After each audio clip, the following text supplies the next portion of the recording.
Hello, everyone, to the fourth live session of Experts on Air. We will start in 5 minutes.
Good morning, everyone.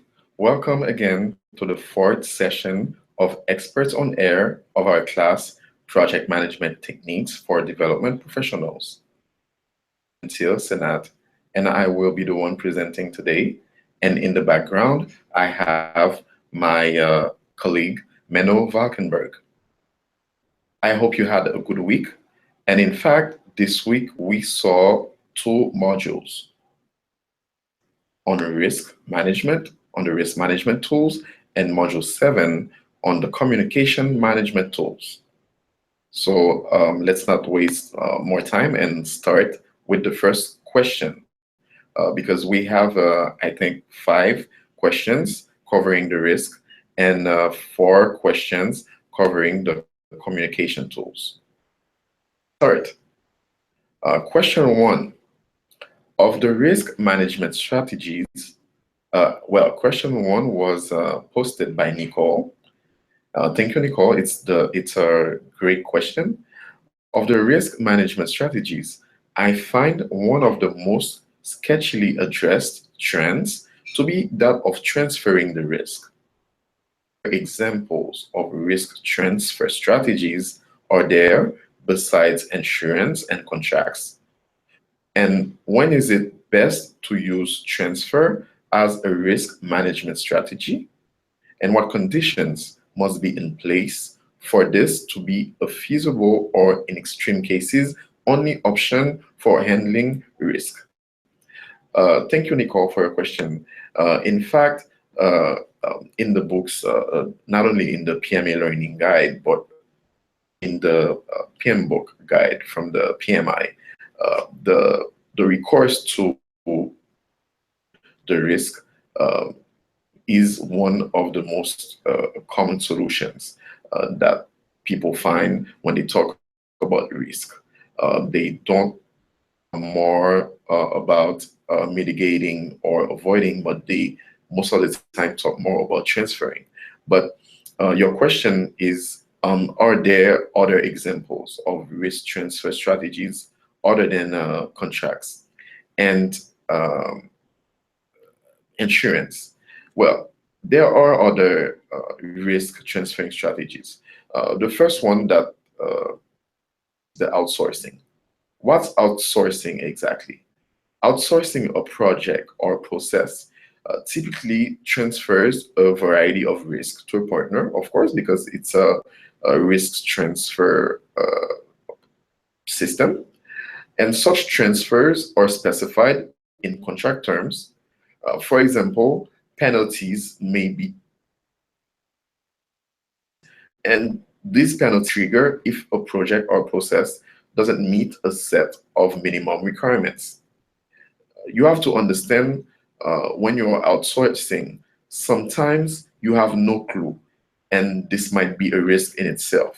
So in the outsourcing itself, there might be a risk. And if you don't have the understanding, you might need to break down the deliverable product to a lower level if you don't really grab, if you don't really understand what you're outsourcing. So maybe you need to go back to your WBS and break down the deliverable to a lower level.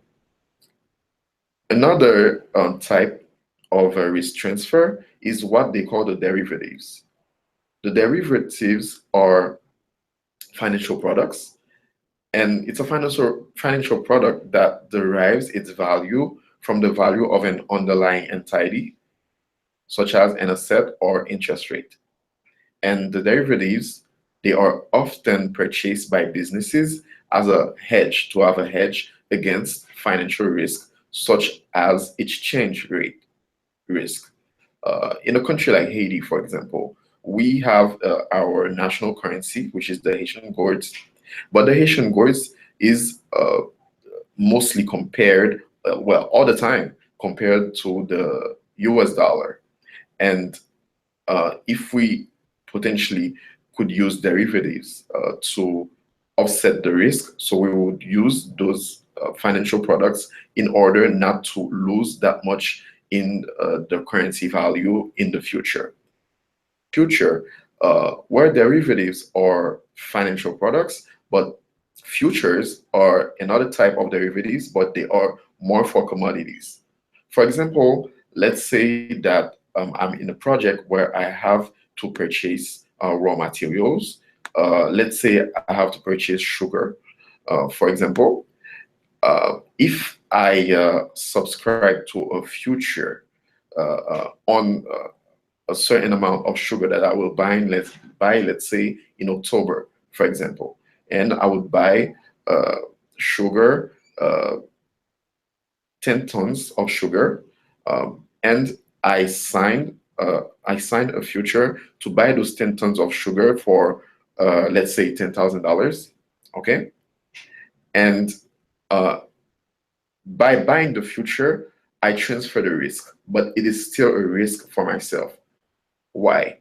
Because if in October, when I will get the sugar, the real price on the market is higher, let's say it's $11,000, I will win because I had locked the price of the sugar for $10,000.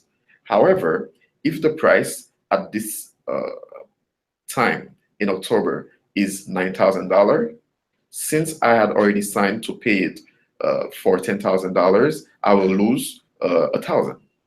So this is a type of risk transfer that you have with the futures. And also, there was another part of the question. When really should we know that transferring is the best option?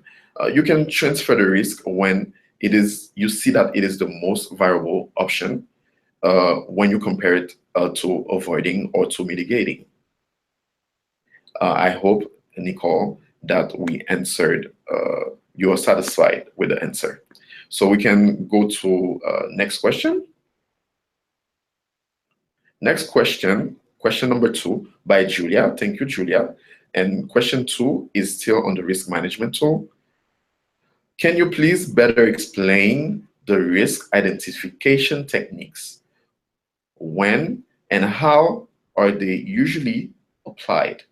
Okay, if we go on the next slide, we will see the part in the learning guide where they talk about the risk identification techniques. You have the brainstorming, you have the SWOT analysis, and you have the Delphi technique. Let's go a little bit in detail about those techniques. With the brainstorming, so in several sessions, the participants will sit and discuss and generate a list of risks and risks that will or may or may not occur.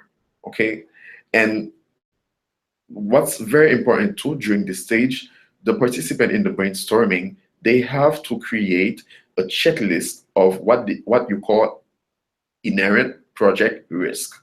Inherent project risk are risks that are inside the project, that are inherent to the project. For example, let's say that in a project, the scope is not well defined. This is an example of inherent risk. Or let's say that the project manager has very little experience. This is a case of inherent risk to the project. So since the beginning, the project has those risks, and you really need to think about solutions to avoid to transfer or to face the risk. The second identification technique is the SWOT analysis. In the SWOT analysis, you draw a table where you will put first the project strength, second the project weaknesses, third the project opportunities, and finally the project threats. And you will take your time to analyze, to list and analyze those 4 components of risk on the project, and in order to find the risk on the project. And when you finish analyzing, when you finish listing the strengths, weaknesses, opportunities, and threats, you will then be able to know to choose the right solution in terms of risk avoidance, mitigation, or transfer. Now, there's also, if we can go back to the slide, there's also the Delphi technique.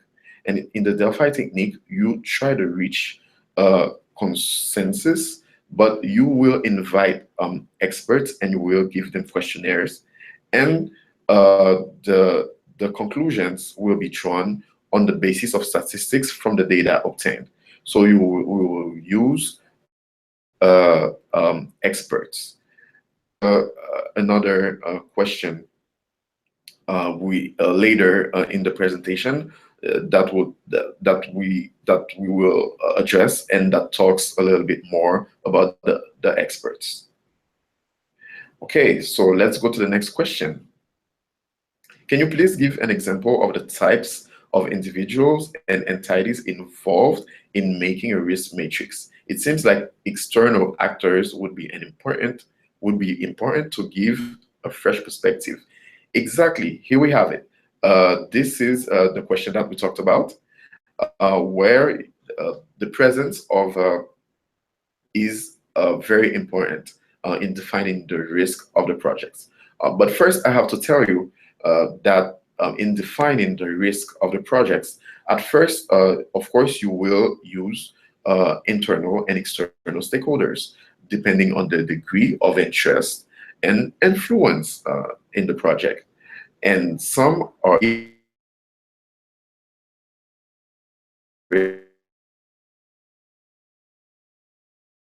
the representative of the governmental entity in the case of development projects, the high-level staff, and without forgetting the beneficiaries. You need to have those people as stakeholders on the table to brainstorm and to list the different risks that you might find of the project.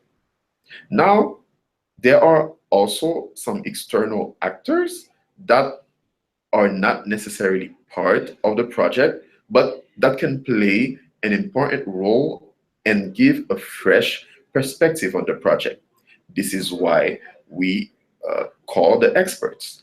And those experts, they don't, they, in the case of development projects, you can use the competency of those experts who didn't necessarily take part in projects of the same organization, but they took part or managed similar projects or projects in similar realities, similar countries, or also in similar socio-political contexts. And that is very important. And those people, their insight uh, might give you a fresh perspective on the project. So let's go to the next question. Question number 4. And this question was posted by Stephanie. Thank you, Stephanie. The question number 4 is a scenario. You're working on an innovative project, for example, upgrading IT for education, healthcare, or any other project. And the imminent change in government could result in modification of some project requirements. How can this risk affect the project? Can this change in plans and can this change in plans affect the scope, the schedule, the cost, or the quality of the project? And do I agree or disagree that such change in plans affect the 4 elements? Stephanie, I have to tell you that in the case of development projects, there is a very common, this is a very common example. And me personally, as a project manager for IDB projects in Haiti, I have faced this situation where there would be a change of leadership, and a change of leadership will sometimes a change in priorities of the governmental entity and a change of method or of policies. So let's see how it affects the scope, the schedule, the cost, and the quality of the project. Talking about the scope, sometimes new policies are initiated and implemented, new standards are put in place. And if those new standards, new policies are put in place, the scope would change in respect to them.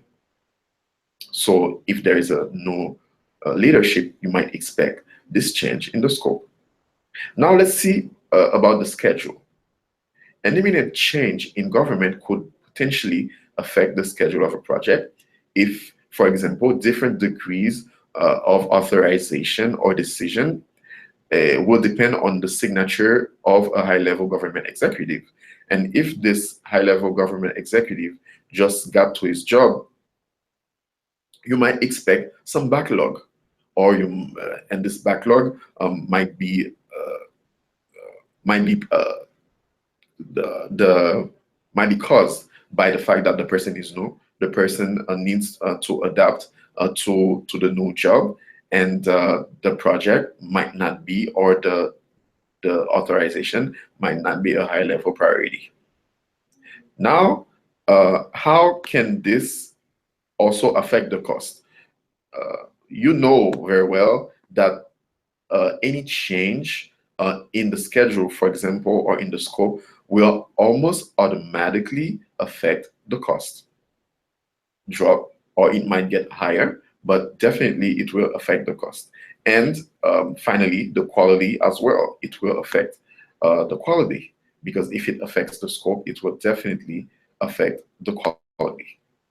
Okay. So before going to the next question, I have to remind you that you can post live questions on the link that was provided to you on the course platform.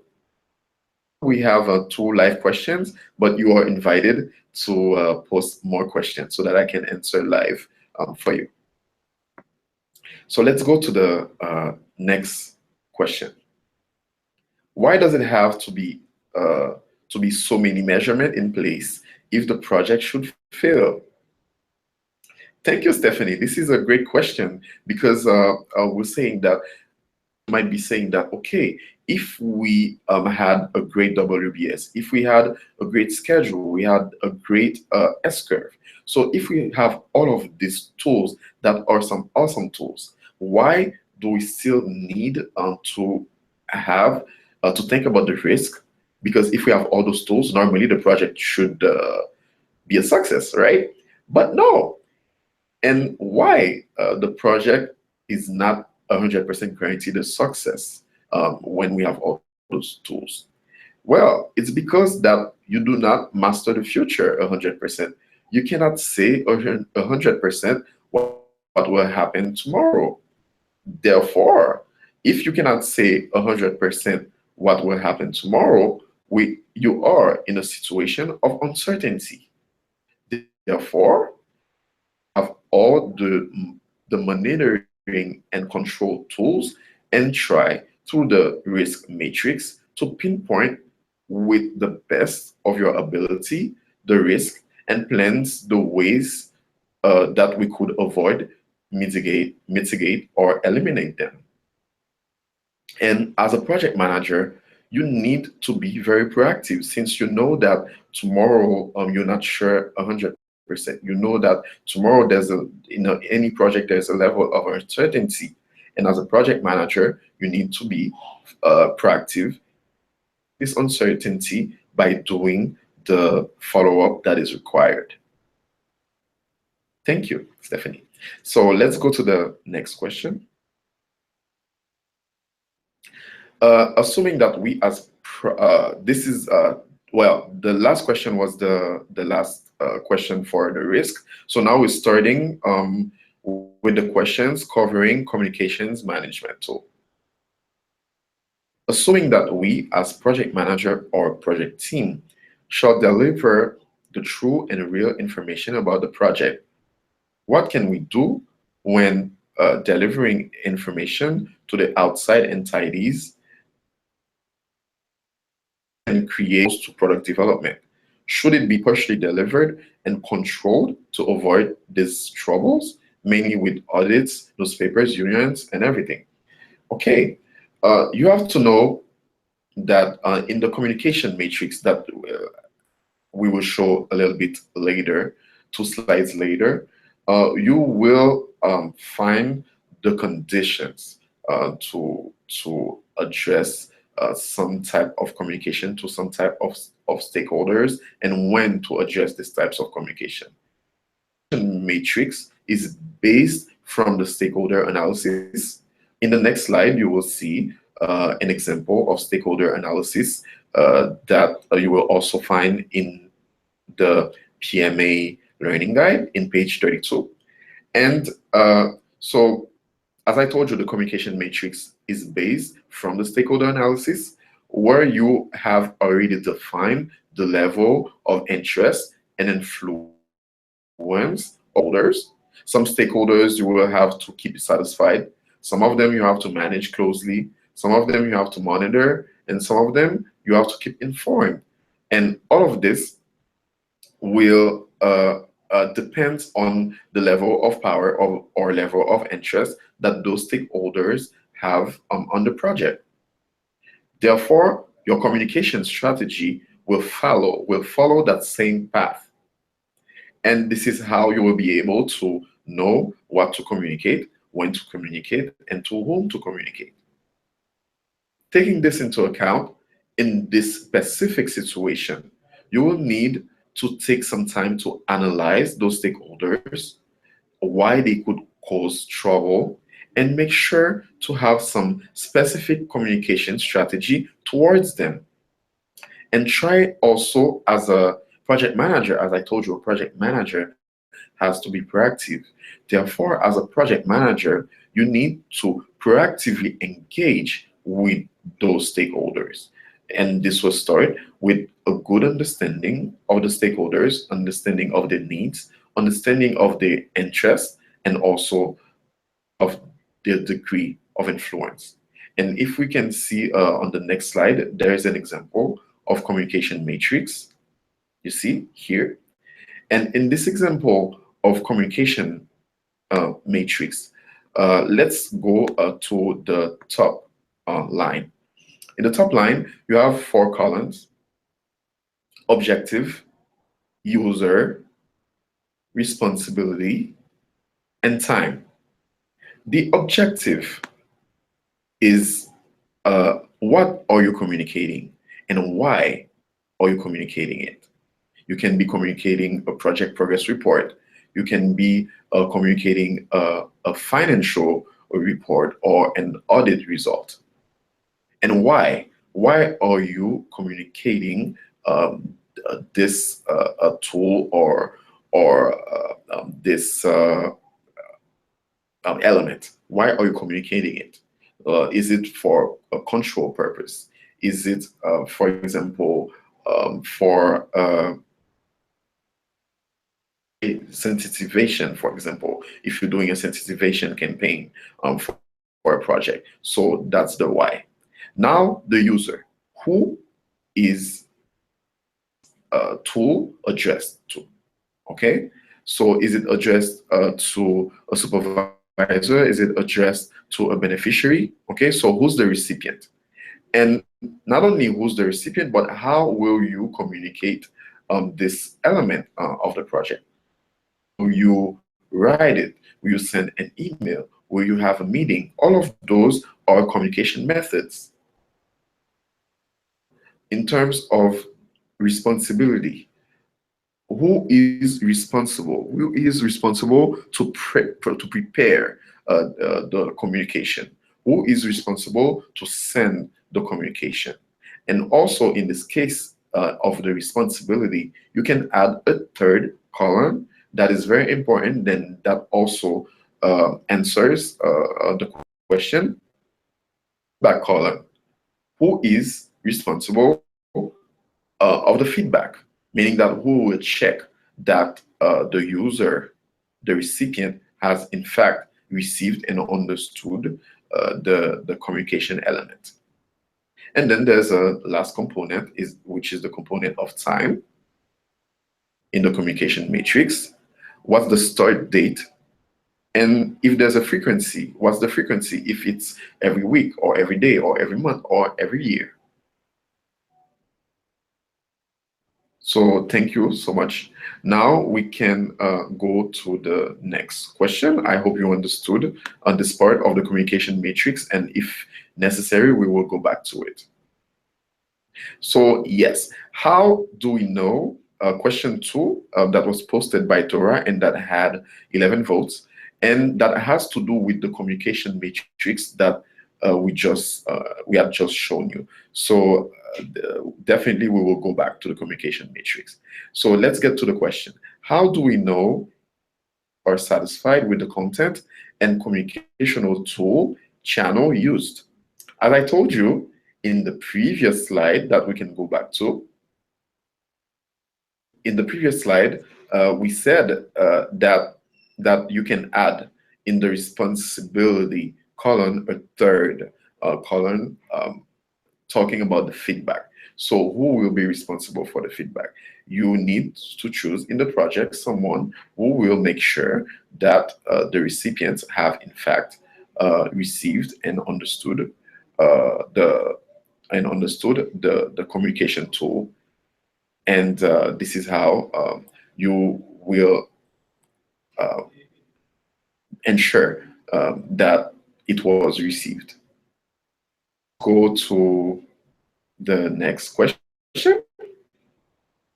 Next question, what that was posted by Samith, and it's question 3 for covering the communications management tool. What's a proper method to communicate perfectly with stakeholders from different cultures, international projects, for example? Well, in my personal research, and also this is a book that I've read and that has proved to be a very good book in not only communicating but also negotiating. The book is called Negotiating Globally and has been written by Jan M. Brett. It's a book that an overview of the various contexts in terms of deal making, dispute resolution, multicultural and team decision making, social dilemmas, and negotiation between government and foreign direct investors, and building blocks of negotiation strategy. This book also focuses on specifically on negotiation strategy and culture, how negotiation is practiced in different cultures and why, and what the negotiator crossing cultural boundaries can do to modify strategy so as to realize interest and maintain integrity, even when confronted with a very different cultural approach to negotiation. This book could be a very good one in terms of communicating with different cultures, because in fact, it will cover the same aspects that we covered in the stakeholder analysis, which was power and interest. And those two components, it gives them a different meaning. It they take on a different meaning in different cultures, the concepts of power and interest in a stakeholder analysis. So I hope that I answered the question well, and I really hope that you'll be able to go and read the book. Thank you so much. We have 15 minutes to go, and we have 6 live questions. Let's go to the next question. And I think this will be the last question for the Module 7 Communications Management Tool. If we have a breakdown in our communication matrix, what will be the impact as it relates to the project? Thank you, Delris. This is a great question. And if we go back to the example of the communication matrix, let's say a type of communication like handing a report or having an important meeting is broken down, meaning that it didn't take place. It can have some impacts on the project. The thing is, to understand this, you have to go and remind yourself of the stakeholder identification cycle. Stakeholder identification is a continuous process throughout the entire project lifecycle. So by identifying the stakeholders, understanding the degree of influence on a project, and balancing their demands, needs, and expectations, and also communicating properly if you use your communication matrix strategy. Communicate, therefore, properly with the stakeholders. If you do that, you have all of these processes are very critical to the success of a project. Therefore, if you fail to communicate properly, this can lead to delays. This can lead to cost increases. This can lead to unexpected issues and other negative consequences. Project cancellation. Yes, the problem is a lot of people in projects in my readings or even in my experience, they underestimate the communication matrix. They underestimate the communication part in project management. That since you're dealing with with humans, the human being is the number one, is the first in a project. If there are no people, there's no project. Therefore, communication is important, and you need to put a big emphasis on it, on the communication. Thank you. Now we can go to the next question, which is a live question. In a real situation, which is the document corresponding to the case study of the course? Okay, if you remember, the case study of the course is the document from which nearly all the questions, all the exercises that you need to do, the practical exercises that you need to do, that's where they come from. The case study of the course, the document corresponding to it, let's say in the reality, is what we call the loan agreement or the project document. And the project document or the loan agreement will contain the following. First, a background on the project and on the country. Second, description of the project components. Third, the logical framework. Four, the results matrix. Five, the project management, how the project will be managed, a description will be managed. Six, timeline and project milestones. Seven, project cost. Eight, project risk. Nine, project assumptions, stakeholders. And 11, the governance and the team organizational chart. So this is what you typically find in a loan agreement, and this is nearly the same as what you find in the case study for the course. Thank you. Now let's go to the second live question. Second live question from you saying, if I completed my course, where do I get my certificate?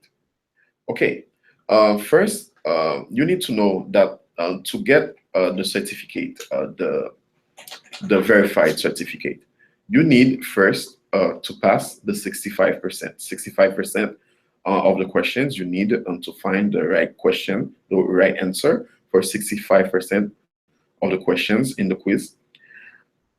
You need to pay the fee for the course, which is $25 that you pay to IDBx. And in fact, you have until tomorrow. Tomorrow, March 21st, is the latest that you need. It's the latest to pay the $25 fee.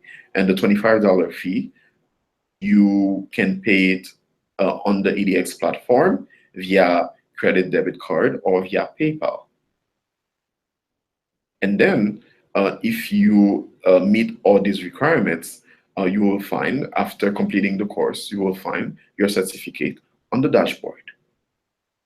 And here, in fact, you have an example, okay, of your dashboard. And this is you have to click on upgrade to verified in order to be able to pay for the $25 to get the certificate. And the deadline to do it is tomorrow, March 21st. Thank you. So let's go to the next live question. Next live question. Have you ever had an instance of high risk identified within the project team itself, such as with the project manager or direct team? What would be the actions taken in that scenario if the project manager was identified as such? Who would have the responsibility to replace him, to replace her? This is a great question that we covered earlier in the class. where we talked about the inherent risk of the projects. So risks that are internal of the projects and in the project, and that since the inception, since the start, we know that they exist. You have to know that this is a case that happens, and in this instance, mostly the project sponsor, if they discover that the project manager is not up to par, the project sponsor can ask that they change or that they train the project manager to be able to the project. Thank you. So we can go on to the next question. The next question was posted by Lynn Williams. Thank you, Lynn Williams, for asking, for posting the question. So how important is having a risk breakdown structure to a project's success? Okay. Listen, Lynn, as I said, you can have the right work breakdown structure. You have the schedule, you have the S-curve, you have the stakeholder analysis. If you don't take the time to see the risk, you might uh, be you might be heading to failure. You might. Why? Because you don't know what will happen tomorrow. You don't know what will happen next week. Therefore, you are in a situation of uncertainty. A good project manager, which I know that you are, as a good project manager, you need to be proactive. And being proactive is taking the time with your team to pinpoint the different risks that might play in the success of the project. Thank you. That was a good question. Now, next question. Question 5, live question. Choosing a risk matrix scale. Is there a technique for determining the scale used for the probability impact in the risk matrix? The course used 1 to 3, but I have seen 1 to 4 or 1 to 5 other places. It will depend on your need. It will really depend on your need to find the right scale in order to know the impact or well, mostly the impact of the risk or the probability of the risk. Okay, so it really on what on the type of project and on the experience. So if you ask the experts, they might tell you one scale or another is the right one depending on the type of project. But you have to know that although in the book it's a scale of 3, but it doesn't mean that a scale of 4 or a scale of 5 will not make it. Thank you. So we have a last question. Question 6.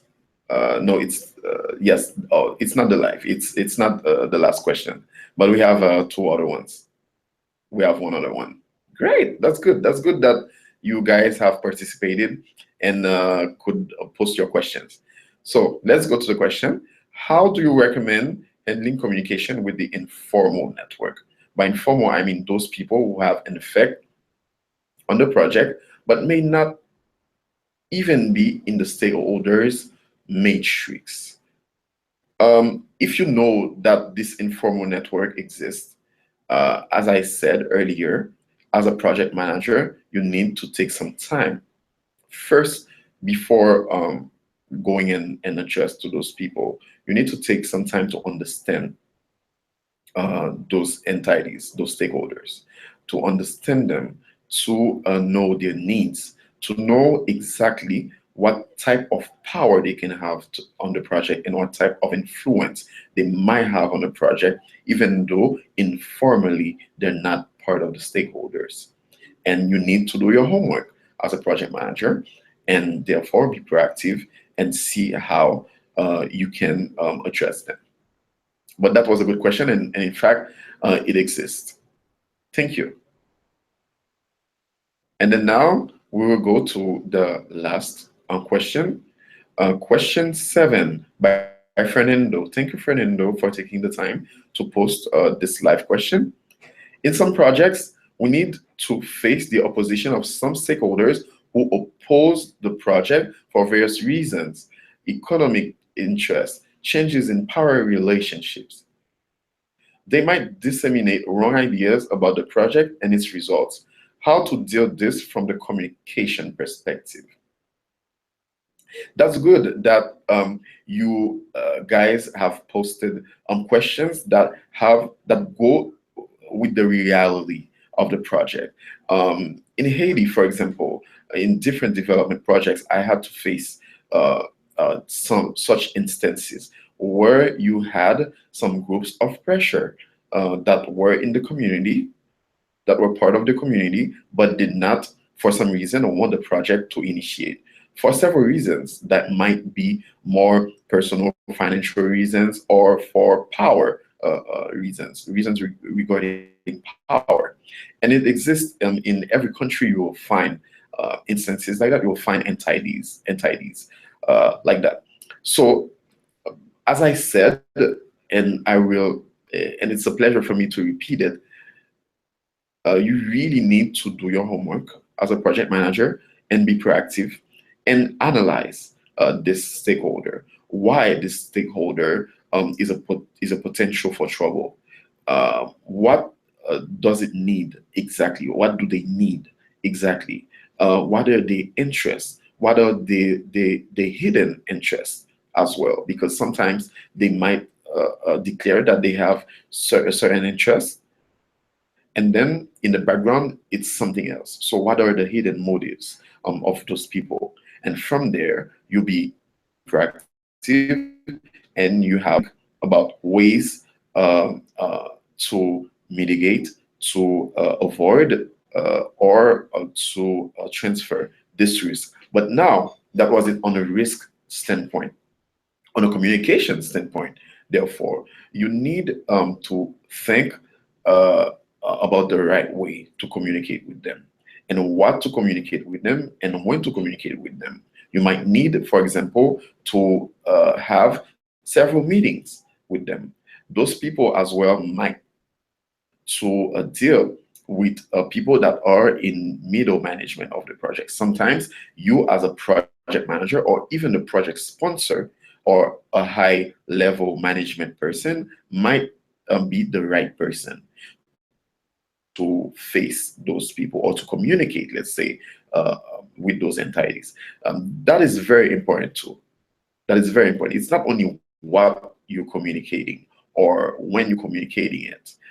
It also has to do with which person is in charge of the communication. So that was a great question. Thank you so much. I think that we have got to the end of the session. It was a very fructuous session. I really enjoyed it, and I really hope that we answered all your questions clearly. So thank you so much for joining. So I'm reminding you of a few points. First thing, on tomorrow, on March 21st, is the deadline. If you want to have to pay to have a verified certificate for the course, so it's $25, and you can pay on the platform via your credit card, debit card, or via PayPal. Also, on the IDBx platform, of course. Next week, which will be Monday the 27th, it will be our last session for the course. So it was a pleasure to take the time to you for the experts on air session, and the questions were very constructive. And if you have other questions, you can still go to the general forum or the technical forum to post them. Thank you for joining, and see you next week. Have a good day.